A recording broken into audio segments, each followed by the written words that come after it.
Thank you very much, Minister Dlamini Zuma. Greetings to the Acting Premier of the Free State, Mr. Ketso Makume, and members of the Executive Council. Dr.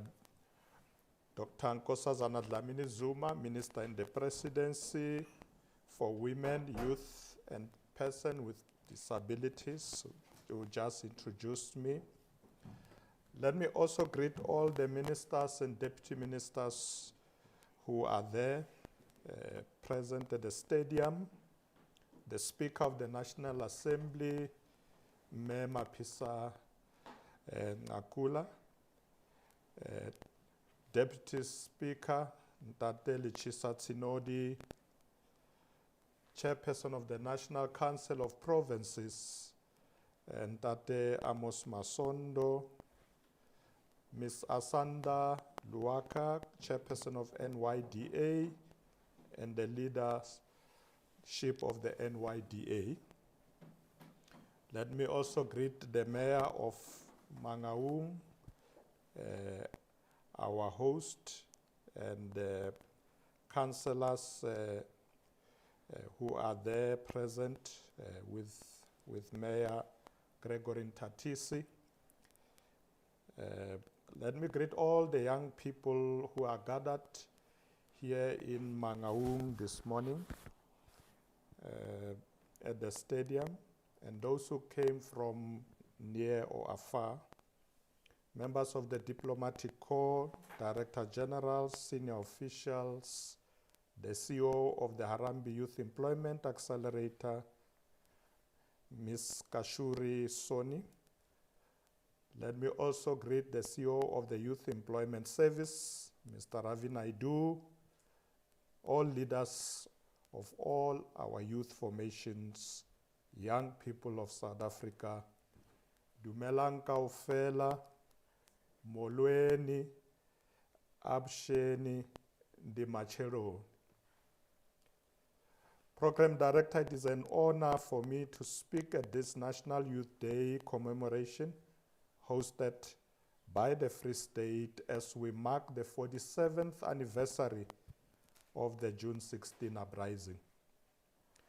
This is a significant event in our nation's calendar because it allows us to pay tribute to the young men and women whose lives were cut short at the hands of the inhumane apartheid regime.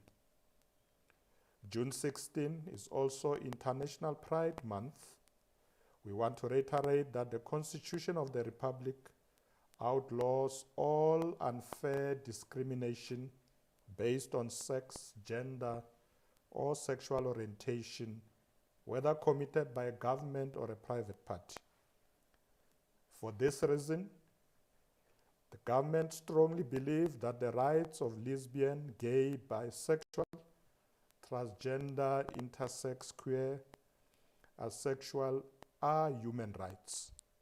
We will continue to defend and advance the rights of the LGBTQIA+ community, including ensuring that they are part of the mainstream economy.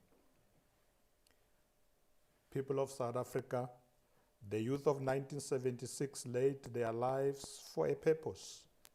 They were driven by a resolve to bring down apartheid in favor of a non-racial, non-sexist, democratic, united, and prosperous South Africa. We today stand on the shoulders of these giants.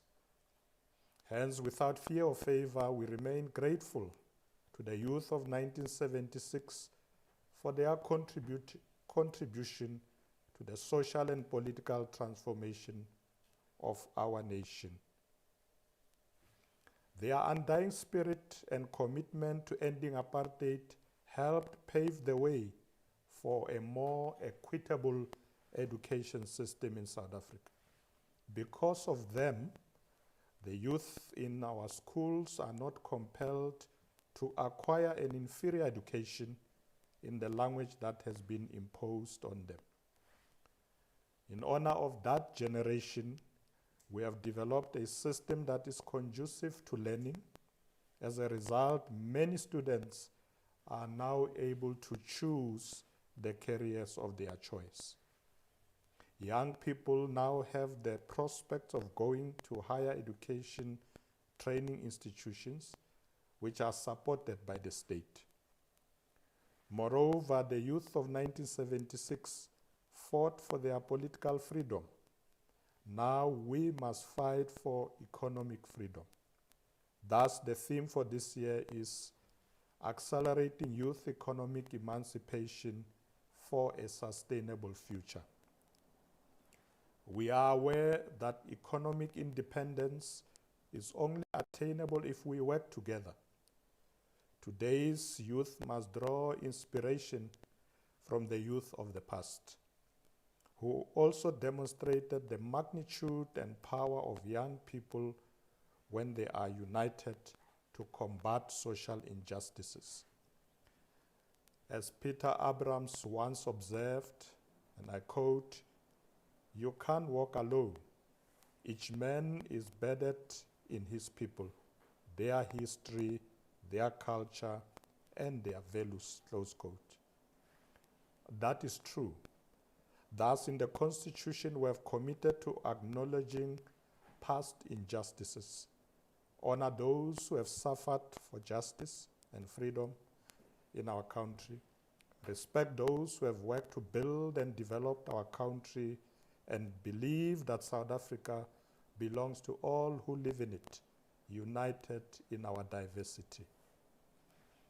Today is the day we remember where we came from as a nation and recommit ourselves to never returning to the South Africa of the past.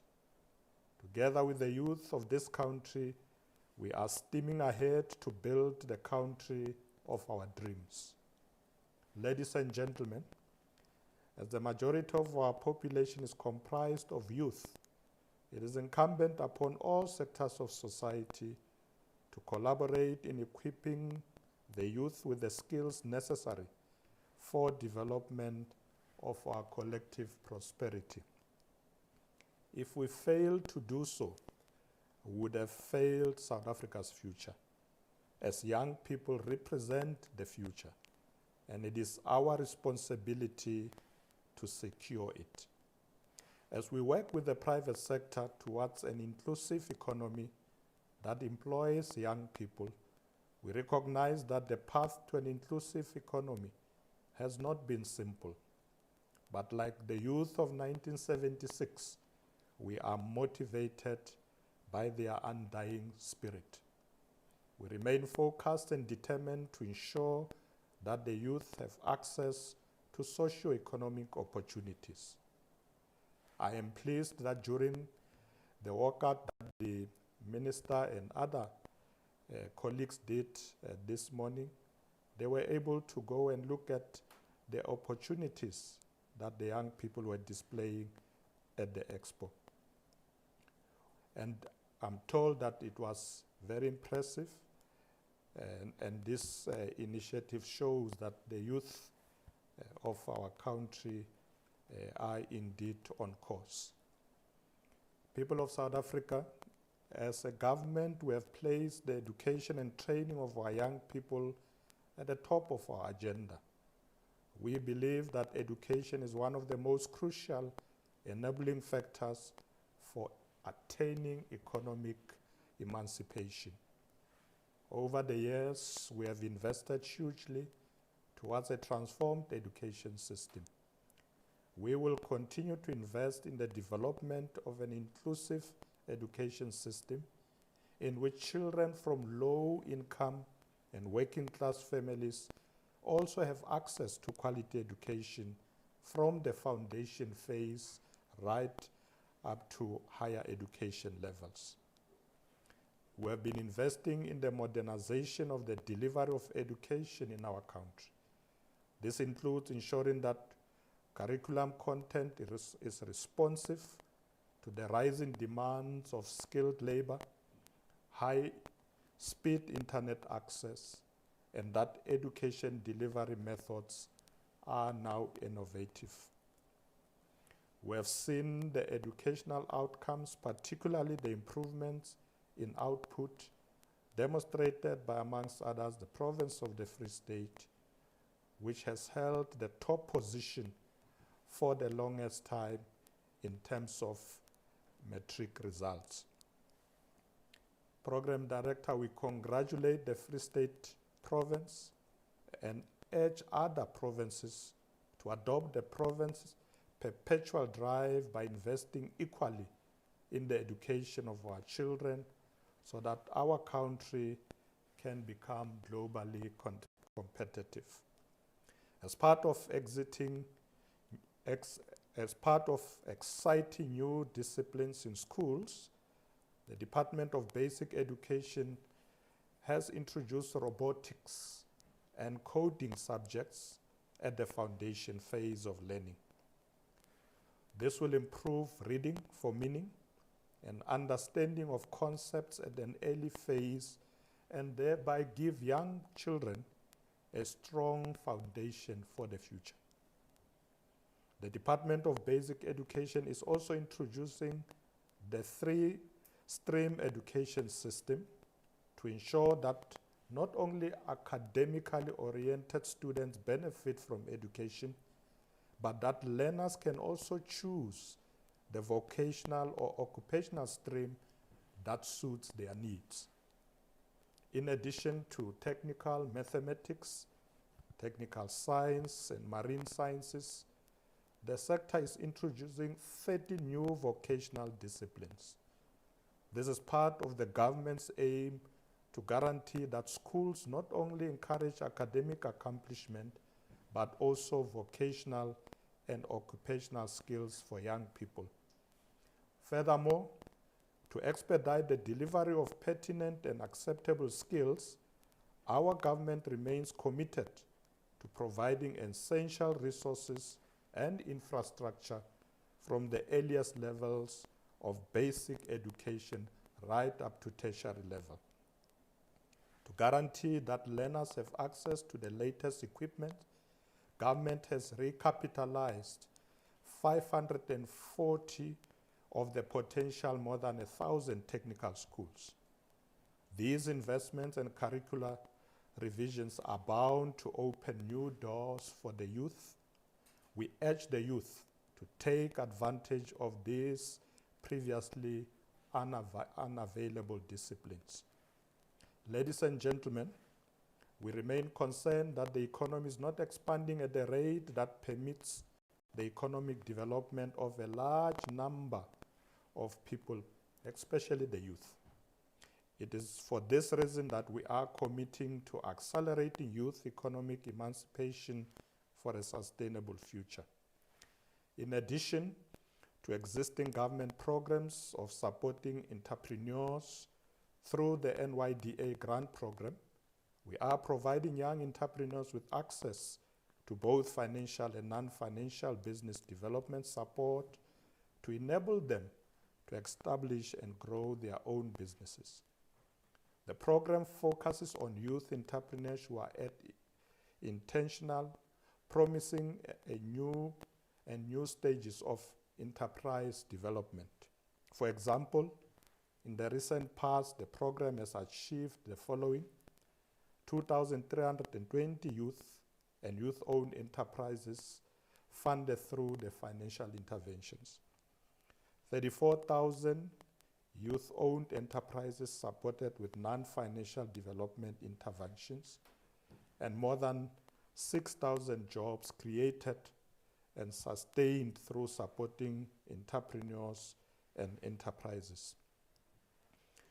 Program Director, together with the NYDA, will expand our entrepreneurial support program to reach as many young entrepreneurs as possible. Furthermore, under the Presidential Youth Employment Intervention, the government has launched several youth development empowerment initiatives to assist young people in entering the workforce. The Presidential Employment Stimulus remains a crucial government intervention to generate employment and livelihood opportunities, particularly at a time when the economy as a whole is not producing jobs at the required rate. The presidential employment stimulus builds on the many years of success of public employment programs such as the Community Works Program and the Expanded Public Works Program.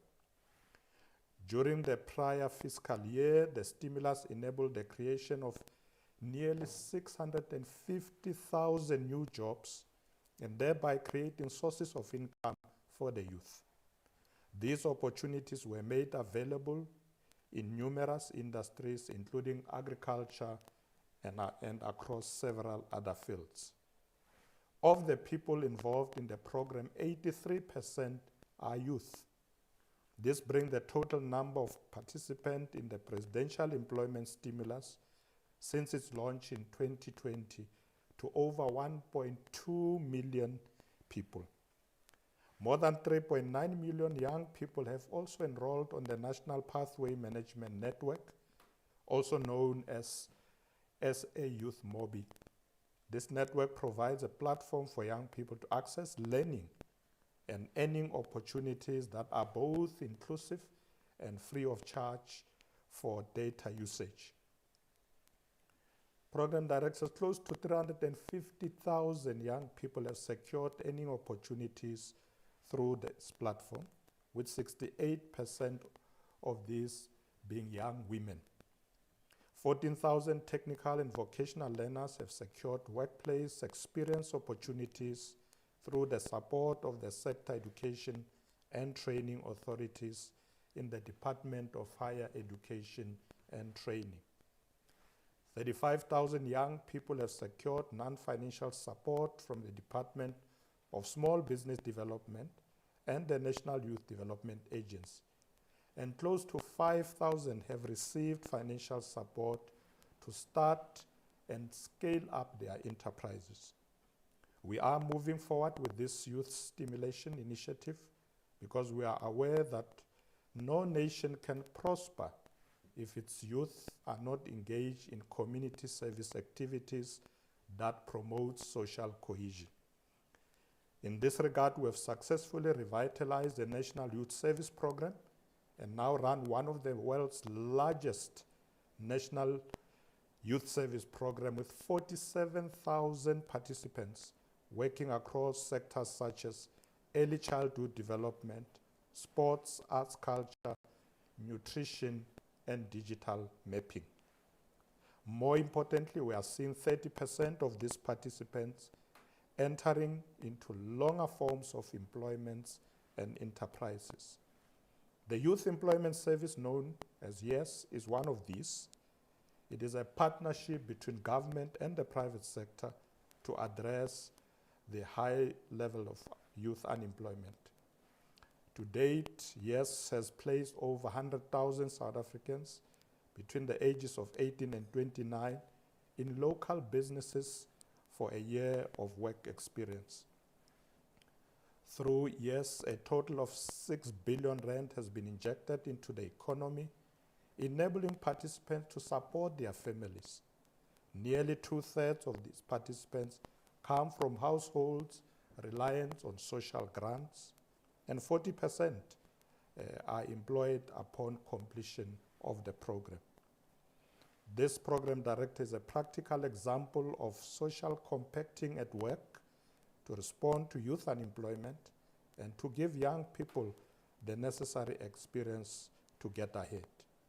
Our initiatives, strategies, and programs are geared towards providing a hand up as opposed to a hand out.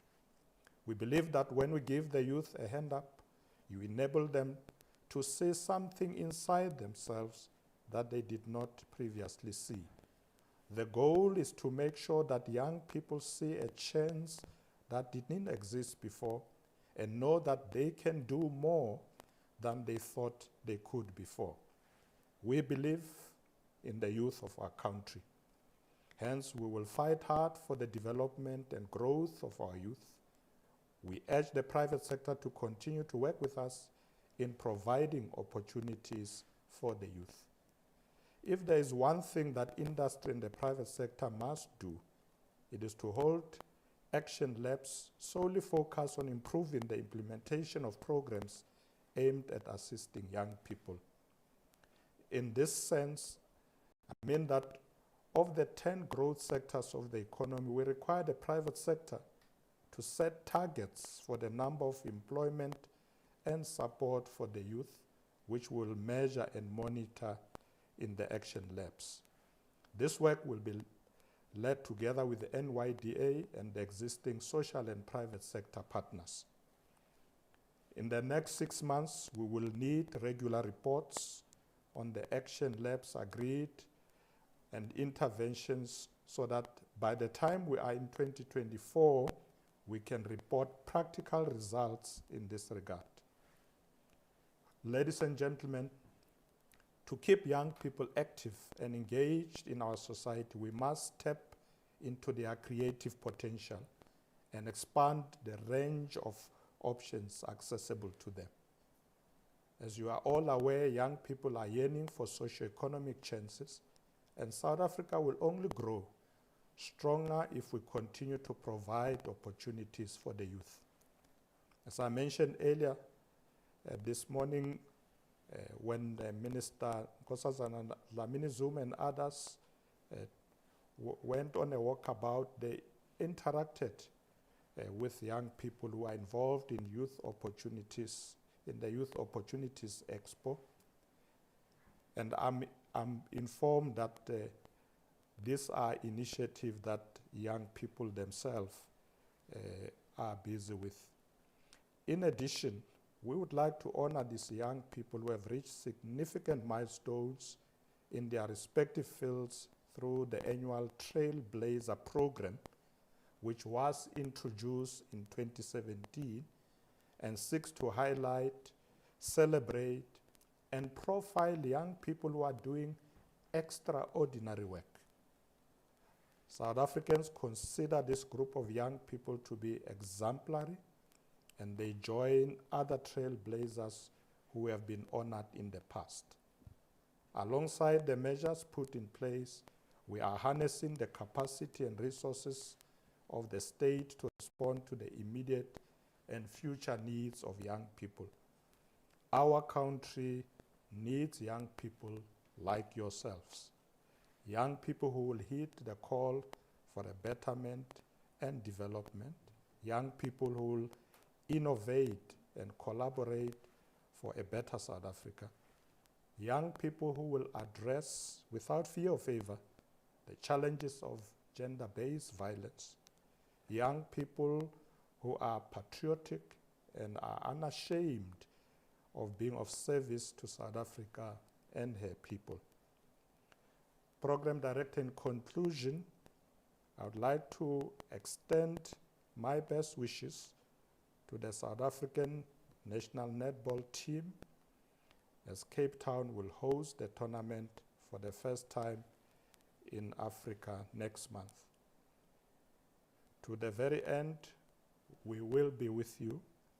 Like the youth of 1976, maintain the never die spirit and attitude and keep the trophy in our continent.